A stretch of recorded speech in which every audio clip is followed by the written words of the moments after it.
Good afternoon. I'm here today with Una Shortt, who has been nominated as Schneider Electric's Chief Data Officer back in July of 2023. Una is involved in the operationalization of the data strategy between functions, business units, and operations, and manages the company's data for performance office. Overall, what I've understood about her mission is to create a common data language at the group level to give everyone at all levels the organization access to reliable data, a strategic asset, and a business accelerator. Welcome, Una. How are you today? Hi, David. Thanks for inviting me to speak with you at CDO Magazine. No problem at all. There's the concept out there, Una, of data as an asset. How have you established a data strategy or data governance framework by which you plan to organize to treat your data as an asset? It's a super interesting question, David. And really, let me focus on that part specifically, how to treat data as an asset. And the realization or acknowledgement that data should be treated as an asset is a real turning point for any company. And it's not only our further data strategy. In fact, it's further realization of the company strategies that we have. And that's why, in recognition of how critical data is to us at Schneider Electric, in fact, we have it front and center, committed to all our stakeholders in our code of conduct. And we call our code of conduct the Trust Charter. You can find it, anyone can find it on se.com. And you can see from that the clear commitment we make to bring transparency to how we make decisions as a company. And we call that bringing data-backed decisions. And then, of course, we have to consider how we would operationalize that commitment. And a number of years ago, we changed our data strategy with that in mind. And the expectation now is that we bring, when you think our code of conduct is called the Trust Charter, we bring trusted data at scale to Schneider Electric as a company for all our stakeholders. That's excellent. And through various discussions I've had with other CDOs and peers of yours, what I've really started to see is a challenge is how you even go about pulling those key pieces together to build that strategy. How have you actually done that? I think of how you introduced me, and you mentioned that I was working on the operationalization of the data strategy. But before we could start operationalizing, before I came as CDO, obviously there was a CDO who paved the way on building the strategy, understanding what the strategy is. And we built that on 4 governance principles, which we call the 4 data golden rules. And we apply this to each step of our data supply chain. Now, I've introduced 2 terms there between the golden rules and the data supply chain. And I want to focus a little bit on the data supply chain because this is really critical for us. So we don't do data for data. While it's great to have governance principles, frameworks, blueprints, we need to really understand why we're governing data. And we govern data, as I mentioned, because of our code of conduct, because of our commitments, to really bring transparency to our decision making. So making sure that the decisions we make are accurate decisions on behalf of the company. And, understanding this supply chain, understanding why we exist to govern data, why there is a chief data office, is really why we say we're operationalizing now the data strategy. We're linking that decision to govern data down to the business impact data has in the company. And this is when we can really apply, in fact, the principle of our golden rules. Would you be kind enough to explain a little more detail and granularity those 4 data golden rules? It's an interesting question. I wonder, is it the crown jewels of our company, these golden rules, because they've really transformed, in fact, how we work. You can consider the data golden rules really as 4 questions. We try to simplify them that people should ask when they're working with data.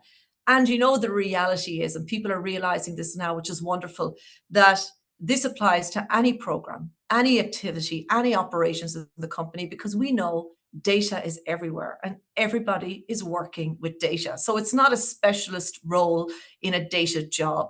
Everyone has a responsibility to these rules. So let's start with the very first rule. We ask ourselves questions, as I say, and that first golden rule we actually call golden rule 0. So it's so fundamental to us, it's so foundational.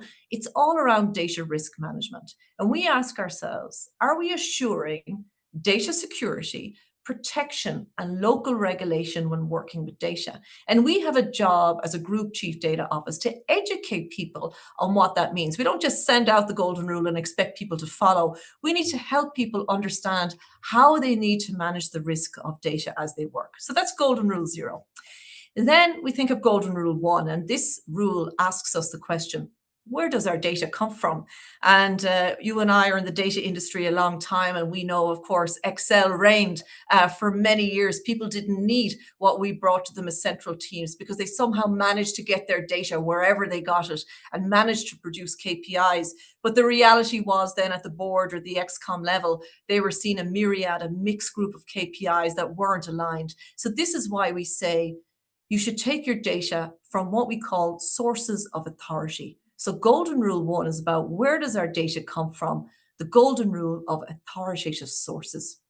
So then we move on to golden rule number 2, which is really our third golden rule, knowing that 0 is all about the data risk management.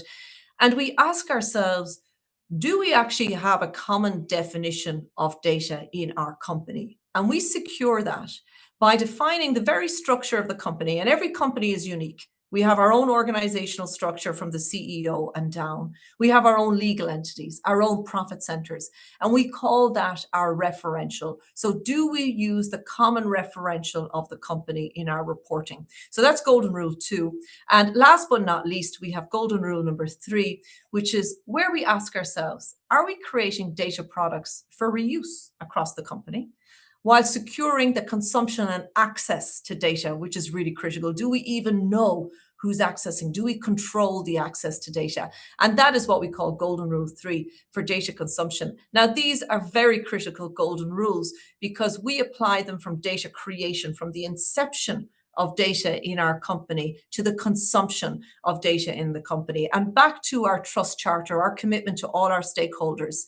We commit to trusted data at scale, whether it's for descriptive analytics, AI, whatever it may be. So these 4 data golden rules are fundamental to our data strategy at Schneider Electric.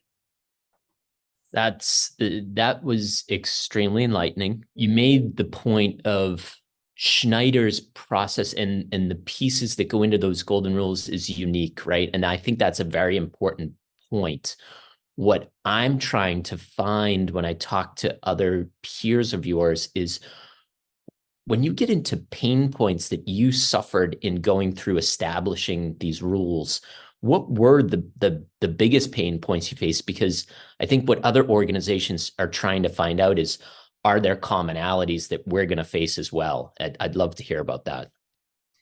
So I'm working in data over 20 years now. And when you ask that question, I kind of think, where do I begin? I even think beyond the golden rules, because there's a reason we introduced the golden rules, right? To bring that structure. And while I absolutely love my job, I love working in data, and you can probably feel that passion from me. It's not always easy, right? Okay, we know it's not always easy. And I want to put a little bit of context around how I answer this question to explain a little bit about who we are at Schneider, because at Schneider Electric, we talk industrial tech, industrial technology. And we have 2 core businesses, energy management and industrial automation. And through those 2 core businesses, our mission is really to provide energy and automation digital solutions for our customers to make things more efficient and sustainable for them. And straight away, you can hear data. In every word I said there, you can imagine the data context that we're working in. So this data-backed execution of strategy that we have, that we spoke about, really treating data as an asset for the company, really brings us to this point where our ultimate mission is decarbonization and a green future for our customers. So how can we do that unless we manage every step of the life cycle of data? And that life cycle of data is complex. It's a life cycle that doesn't really have, even though it's from inception to consumption, there's a continuous component of it, right? You need to continuously manage your data.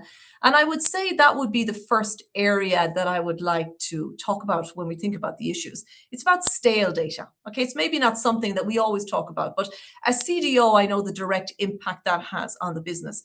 But I've also been an engineer.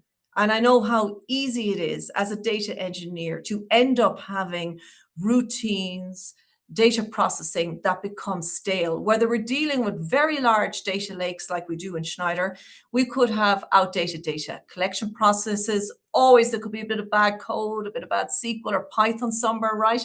You could have broken data pipelines that nobody sees for a couple of days because the error didn't come through to the support team, or simply a misalignment. The business have changed a process somewhere and they forgot to tell the upstream data teams, and suddenly you have a misalignment in the data.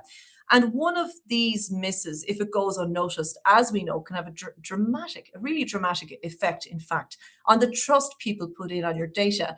You know, it's easy to give trust in one way, but it's also you have to earn the trust. And we say that in Schneider, you know. And as we give people our data, they earn trust in us by seeing the valuable data we give.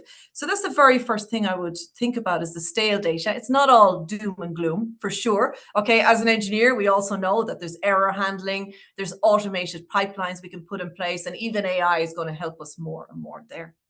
When I think then about other challenges, I would say when I became CDO, if there was something to keep me up at night, which I often say I'm quite a relaxed person, so not much would keep me awake at night, David, but data protection is something that you can never be 100% ready for. You always have some gap. There's always something, the unknown that you don't know. Okay. And I think that we really need to arm ourselves with very strong knowledge and insights and support from people who understand these aspects really well about data protection. And we're not just talking about data privacy here. Data privacy is critical. However, in a world where we're seeing more and more sovereignty among nations, we need to consider that these nations will also want data sovereignty. And we need to consider how we share data across borders, the concept of data localization, and of course, the concept of data retention. Should we be retaining the data that we're retaining? So there, I would say for anyone listening in, yes, do take it seriously. It is a massive risk for all of us. Arm yourself, learn about it, make sure you have experts on board who can help you drive the change so that everybody understands that data protection is everybody's responsibility in a company. Another great challenge, I would say, that we're still working through. Nobody has everything completely uh, realized, right? That's why we work and have great challenges every day. But really, data ownership. Okay, and data ownership is a very interesting one because you can find owners for the data around the company, but when you explain what data ownership means, maybe the people don't have the capacity or the willingness to actually own that data anymore. So really finding someone or some group who own a specific data set, who can define what it means and how it should be used, and most importantly, who should access it, back to the data protection standpoint. And then if I was to leave one parting aspect that is always a concern would be skills staffing. You know, we're all in competition with each other, right? We all want the best staff in this industry. But the reality is probably your best staff won't come with data experience. And you're looking at a chief data officer where I came to the company 20 years ago and I wasn't a data expert. I was a low-level coder. And the person who hired me, who I'll always remember, spent 2 years teaching me everything he knew about data. And as a result, you're looking at the current chief data officer of Schneider Electric. So think outside the box. Look for people with potential. Look for people who you can think can stretch themselves. You don't need to find precise data profiles. We need to be more creative. And we know in our industry, a lot of what we do is influencing, convincing, basically selling, even if it's internal to the company, convincing people and selling people that the right way to do things is this certain structured, governed way. So you don't need a certain type of resource that fits into a box of a data resource. You need to expand your staffing and expand your horizons with varied skilled people. So they would kind of be the four things I would think about: the staffing, the data protection, of course, data ownership, and then we think of actually having data that can be trusted and the fact that data goes stale. I can't thank you enough for your insights. I'm Mm. sure that everyone that does join in and listen in will be able to identify with what that process is that you folks have gone through at Schneider. And sharing those lessons, I think, is what it's all about in the tech industry. It's, to go through lessons learned and to have someone that's been trailblazing in that space is just it's priceless to have that shared out. So I'm sure your peers will appreciate the discussion and have a lot of commonalities that they're feeling themselves as they're trying to go through this journey to really impact their business through data. So thank you so much for all of your insights today. Super. Thank you, Dave. It's a pleasure to be with you today.